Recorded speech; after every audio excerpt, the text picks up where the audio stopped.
diri kepada Allah Subhanahu wa Ta'ala. Mudah-mudahan kita tetap berada dalam keadaan iman dan Islam hingga akhir hayat kita.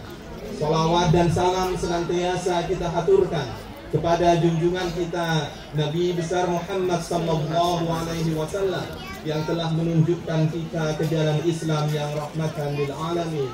Semoga kita memperoleh syafaat dari beliau di hari akhir nanti. Amin. Ma'asyiral muslimin rahimakumullah, marilah bersama-sama kita berusaha dengan sekuat tenaga untuk meningkatkan ketakwaan kita kepada Allah Subhanahu wa Ta'ala dengan menjalankan seluruh perintahnya dan menjauhi larangan-larangannya. Kita jadikan hari ini sebagai awal untuk memulai kehidupan yang lebih baik. Kita jadikan hari ini sebagai awal untuk berkomitmen menjalankan ibadah yang lebih bernilai, sebagaimana bayi dengan ruh dan jiwa yang suci terlahir ke bumi untuk memulai peran yang lebih baik sebagai hamba dan sebagai khalifah Allah Subhanahu wa Ta'ala.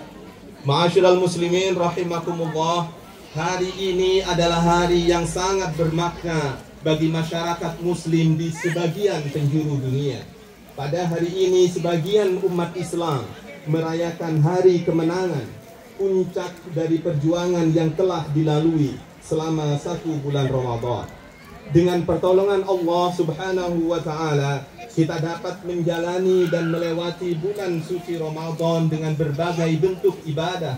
Ibadah hablum minallah seperti salat, zakat, puasa, dan hablum minan nas seperti sedekah, ibadah sosial lainnya, termasuk menyajikan sajian kepada mereka yang berbuka puasa. Semua amal ibadah itu kita lakukan dengan harapan untuk memperoleh ridha dari Allah Subhanahu wa Ta'ala di bulan yang penuh rahmat, bulan yang penuh maghfirah, bulan di mana Allah melindungi kita dari api neraka, yaitu bulan Ramadan. Karena keistimewaan itulah kita berharap mudah-mudahan kita diberi umur yang panjang. Mudah-mudahan kita dipertemukan kembali dengan Ramadan di tahun-tahun mendatang. Sebagaimana doa yang senantiasa diucapkan oleh Rasulullah Muhammad sallallahu alaihi wasallam, Allahumma la taj'alhu akhiral ahdi min siyamina iyyahu fa in ja'altahu faj'alni marhuman wa la taj'alni mahruman. Ya Allah, ya Tuhan kami, janganlah Engkau jadikan bulan Ramadan tahun ini sebagai bulan terakhir kami dalam hidup kami. Namun apabila Engkau menakdirkan kami untuk kembali kepadamu tahun mendatang, maka jadikanlah kami sebagai orang yang Engkau sayangi, bukan sebagai orang yang Engkau jauhi dan abaikan.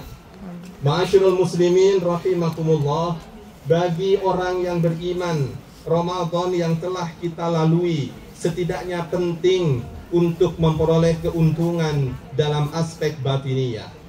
Dalam sabda Rasulullah Muhammad sallallahu alaihi wasallam, Allah Subhanahu wa Ta'ala menjanjikan kepada hambanya yang mampu menjalani ibadah Ramadan dengan penuh keimanan bahwa dosa-dosanya yang telah lampau semua akan diampuni oleh Allah Subhanahu wa Ta'ala. Man qama Ramadana imanan wa ihtisaban ghufira lahu ma taqaddama min dambihi wa ma ta'akhkhar.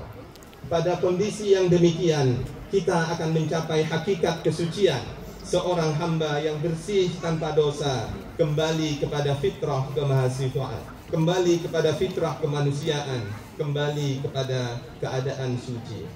Ma'asyiral muslimin rahimakumullah, balasan dari Allah Subhanahu wa Ta'ala berupa kembalinya hamba pada hakikat kemanusiaan yang suci sebenarnya tidak hanya disebabkan oleh kesuksesan kita menjalani ibadah di bulan Ramadan saja, namun juga karena kita dinilai mampu mengatasi tantangan terbesar dalam diri kita yang dalam bahasa agama kita disebut sebagai hawa nafsu.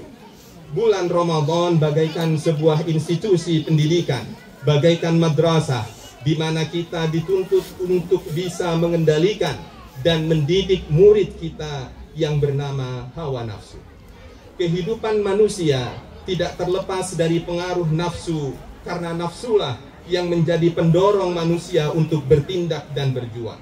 Karena nafsu manusia hidup, demi nafsu manusia berjuang, dan akibat nafsu manusia bisa lalai. Nafsulah yang membuat manusia menjadi lebih jahat daripada setan, namun karena nafsu pula lah yang dapat membuat manusia lebih mulia daripada malaikat. Bahwa malaikat selalu taat kepada Allah Subhanahu wa Ta'ala adalah sesuatu yang lumrah karena malaikat tidak memiliki nafsu. Sementara apabila ada manusia yang mampu menjalani hidup dengan penuh ketakwaan, penuh keimanan kepada Allah, tentu ini adalah hal yang sangat istimewa, karena sesungguhnya dalam melaksanakan ketakwaan itu manusia berhadapan dengan tantangan yang cukup besar yang bernama hawa nafsu. Kemampuan untuk mengendalikan hawa nafsu inilah yang membedakan kualitas satu hamba dengan hamba lainnya, antara hamba yang menang dan hamba yang kalah. Qad aflaha man zakkaha, sungguh telah menang orang-orang yang berhasil menyucikan diri mereka. Ma'asyiral muslimin, sebagian ahli tafsir menyatakan bahwa menyucikan diri dan hati disebutkan dalam ayat tersebut untuk menyatakan kesucian dari dosa-dosa yang disebabkan oleh hawa nafsu. Dalam Quran surat Yusuf ayat ke-53, Allah Subhanahu wa Ta'ala berfirman, "Innan nafsa la'ammaratun bisu illa ma rahima rabbi, illa ma rahima rabbi, inna rabbi ghafurur rahim." Sesungguhnya nafsu tersebut mengajak keburukan, kecuali nafsu yang dirahmati, kecuali nafsu yang dirahmati. Sesungguhnya Allah Maha Pengampun lagi Maha Penyayang. Ma'asyiral muslimin, dari ayat di atas kita dapat menyimpulkan bahwa ternyata ada nafsu yang dirahmati oleh Allah Subhanahu wa Ta'ala. Illa ma rahima rabbi. Sehingga tugas kita tentunya bukanlah untuk membunuh hawa nafsu tersebut, namun mengendalikan agar nafsu yang lebih baik mendominasi kehidupan kita, sementara nafsu yang tidak baik dapat kita tekan sekecil mungkin. Beberapa ulama menyatakan ada 3 jenis hawa nafsu. Yang pertama adalah nafsul ammarah, yaitu dorongan untuk melakukan pelanggaran, melakukan kejahatan dan kemaksiatan. Salah satu bentuk nafsul ammarah adalah hilangnya pertimbangan akal sehat, sehingga manusia cenderung berbuat jahat dan maksiat, sebagaimana hewan yang tidak bisa membedakan antara tindakan yang baik dan tindakan yang buruk. Mereka yang didominasi oleh nafsul ammarah bisa saja lebih kejam, lebih jahat daripada binatang. Ulaika kal an'ami bal hum adall, ulaika humul ghafilun. Mereka bagaikan binatang atau bahkan lebih parah. Mereka termasuk orang-orang yang lalai. Yang kedua adalah nafsul lawamah, yaitu dorongan untuk berbuat keji dan mungkar, yang salah satu bentuknya adalah munculnya kefasikan dalam diri manusia. Ada orang yang menyadari bahwa perbuatan yang dilakukan salah dan dosa, namun dia terus melakukannya lagi dan lagi. Nafsul lawamah seringkali mengajak manusia untuk mengkhianati dirinya sendiri, mendorong manusia untuk begitu mudahnya menasehati orang lain, namun sulit sekali menasehati diri sendiri. Tidak suka melihat orang lain berbuat sesuatu, namun tidak bisa mengontrol dirinya sendiri. Yang terakhir adalah nafsul mutmainnah, yaitu dorongan untuk berbuat kebaikan. Setiap orang, sejahat apapun, seburuk apapun, pasti dikaruniai dengan nafsul mutmainnah. Namun karena 2 jenis nafsu yang pertama sudah terlanjur mendominasi, akhirnya nafsul mutmainnah tidak bekerja dengan baik dan optimal. Padahal sejatinya manusia sejak lahir diberi sifat yang hanif, sifat yang cenderung kepada kebaikan, sehingga dalam hati nurani yang paling dalam, manusia sebenarnya akan cenderung pada hidup yang tenang, ingin kebahagiaan dan bangga apabila berbuat kebaikan, merasa gelisah apabila berbuat dosa dan kesalahan. Ma'asyiral muslimin, kita berharap mudah-mudahan kita kembali dengan nafsu-nafsu yang bersifat mutmainnah. Ya ayyatuhan nafsul mutmainnah, irji'i ila rabbiki radiyatan mardiyah, fadkhuli fi ibadi wadkhuli jannati. Wahai nafsu-nafsu yang tenang, kembalilah kepada Tuhanmu dengan hati yang damai dan diridhoi, maka masuklah ke dalam golongan hambaku dan masuklah ke dalam surga. Yang terakhir, ma'asyiral muslimin rahimakumullah, agar dapat mengendalikan nafsu dan agar nafsul mutmainnah kembali kepada diri kita, ada tips yang diberikan di dalam Al-Quran. Dalam salah satu ayatnya di dalam Al-Quran, Allah berfirman, wasari'u ila maghfiratin min rabbikum wa jannatin arduhas samawati wal ard uiddat lil muttaqin alladzina yunfikuna fis sarra'i wad dharra'i wal kadhimina al ghaidha wal 'afina 'anil nas wallahu yuhibbul muhsinin. Dan bersegeralah kamu mencari ampunan dari Tuhanmu dan mendapatkan surga yang luas seluas langit dan bumi yang disediakan bagi orang-orang yang bertakwa. Siapakah orang-orang yang bertakwa? Yaitu orang-orang yang disediakan dengan harta dan mau berinfak, baik di waktu lapang maupun waktu sempit, dan orang-orang yang menahan amarah, memaafkan kesalahan orang lain, dan Allah mencintai orang-orang yang berbuat kebaikan. Ma'asyiral muslimin, ayat di atas mudah-mudahan sudah kita laksanakan pada bulan Ramadan. Mereka yang bertakwa yang pertama adalah bukan orang yang tidak berdosa, bukan orang yang luput dari kesalahan, tetapi kualitas yang pertama adalah mereka yang bersegera mencari pengampunan Allah ketika berbuat dosa, dilimpahi dengan maghfirah, terbebas dari dosa-dosa kepada Allah Subhanahu wa Ta'ala. Yang kedua, orang yang bertakwa adalah mereka yang berinfak, mau berbagi dengan sesama, menunaikan kewajiban zakat, infak, dan sedekah, baik di waktu berkecukupan maupun berkekurangan. Yang ketiga adalah mereka yang mampu menahan amarah, mampu mengendalikan emosi, dan hatinya tidak dipenuhi dengan nafsul amarah dan nafsul lawwamah. Yang keempat, mereka yang memaafkan kesalahan orang lain. Oleh sebab itu, marilah pada hari Idul Fitri ini, hari yang mulia ini, kita buang perasaan rendah diri dan malu untuk memohon maaf atas kesalahan kita kepada orang lain, dan kita singkirkan jauh-jauh perasaan sakit hati dan amarah, sehingga kita dapat sepenuh hati memaafkan kesalahan orang lain. Ma'asyiral muslimin rahimakumullah, akhirnya tidak ada yang patut kita sampaikan kehadirat Allah Subhanahu wa Ta'ala di akhir Ramadan, Ramadan yang telah usai dan meninggalkan kita di awal bulan Syawal ini, selain untayan doa, taqabbalallahu minna wa minkum siyamana wa siyamakum wa ja'alnallaha minna wa minkum minal a'idin wal faizin wal maqbulin kulla amin wa antum bi khair.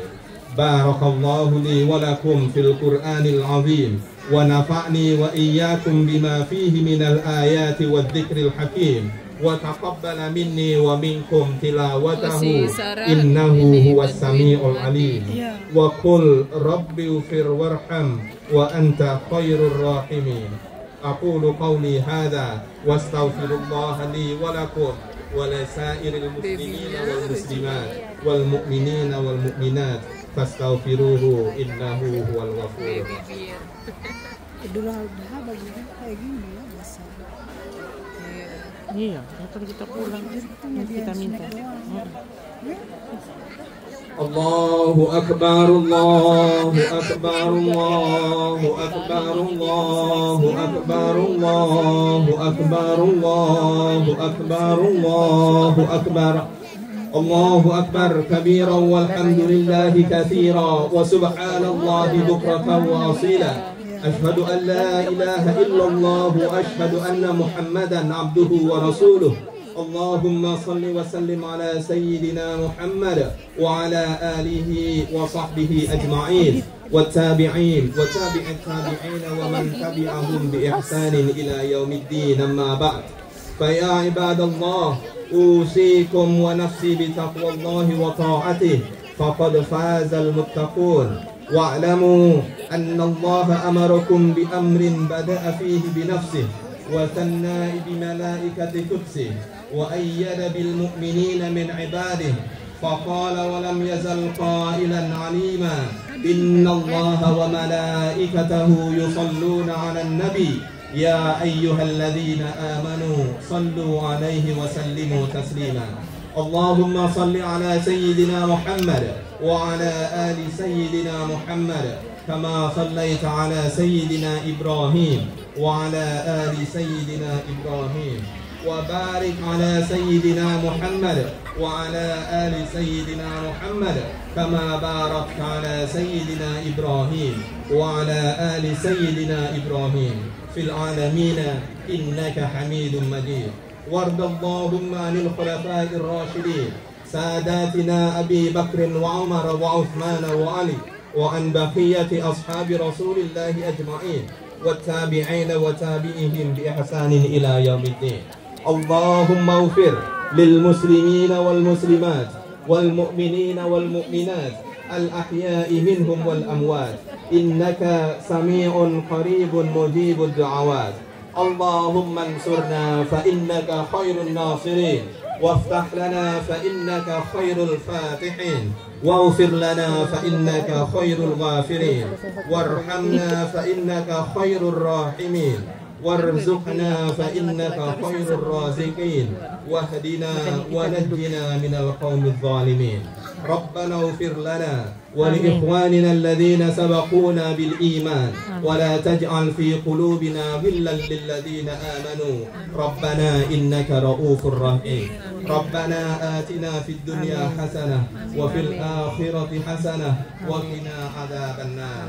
عباد الله، إن الله يأمر بالعدل والإحسان وإيتاء ذي القربى وينهى عن الفحشاء والمنكر والبغي، يعظكم لعلكم تذكرون. فاذكروا الله العظيم يذكركم واشكروه على نعمه يزدكم ولذكر الله أكبر. والسلام عليكم ورحمة الله وبركاته. Waalaikumsalam warahmatullahi